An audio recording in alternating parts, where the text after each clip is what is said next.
So back to one of my favorite topics, fake physicians. I am a surgeon! So picture this scenario. You see a fresh-faced physician assistant, has crisp new scrubs, a nice pressed white coat, stethoscope around his neck, conducting exams, moving everywhere around the ER, just essentially being an asset to the ER, helping perform CPR. And then you find out this physician assistant is really young, like 17. And then you find out he's not really a physician assistant. And furthermore, you find out he is there illegally and he obtained access to the hospital fraudulently.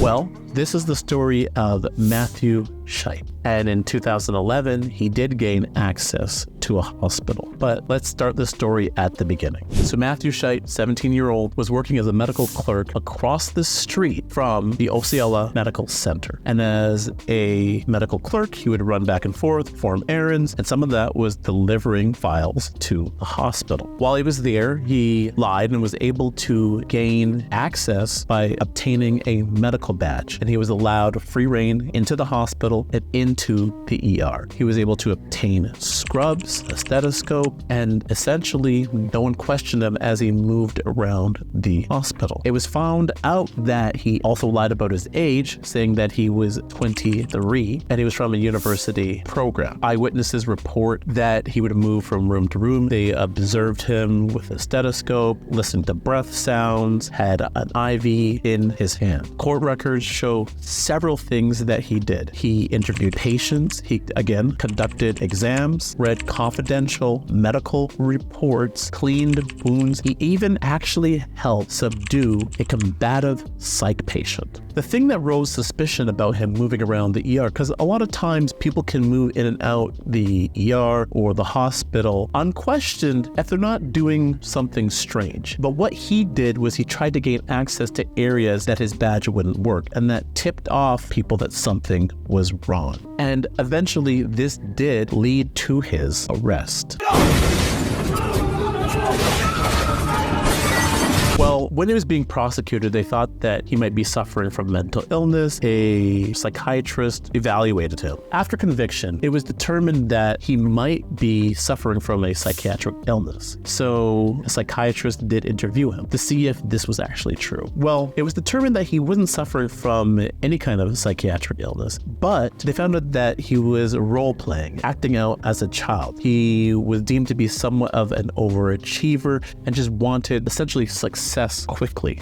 I had an interest. I still kind of somewhat have an interest in the medical field. Later on, he actually stated that he believes that he would lie and act as other people because of his childhood. And as a child, he lived in a trailer park in Central Florida. His mother was arrested for crystal meth, and he didn't want anyone to know what happened. And he would just fabricate different things in his life. And he said he would watch shows like ER and Grey's Anatomy, and this kind of led to him just fabricating things about his life and about being a doctor. The origin of how this all happened. Now, that being said, it could be kind of true, but he didn't exactly take responsibility for his actions. After his arrest, he was quoted in an interview by an ABC affiliate. He said it was their error. Their error was putting me in apparently as a physician assistant into the computer. Let's say that I did say I was a physician assistant. Are you that stupid that you're going to put me into the system without any credentials or any paperwork or nothing? And so there you could see him lashing out against, the prosecution for him being a fraudulent physician assistant. But what's even more interesting, this is not the first time he lied to gain access to a hospital. At age 11, he was volunteering in a different hospital where he was supposed to be 17 and essentially lied about his age to gain access. And you think, okay, maybe he messed up twice. Well, 4 months after his initial arrest, he was arrested in Miami Beach, Florida. Why? Well, he was driving around in what looked to be a police cruiser,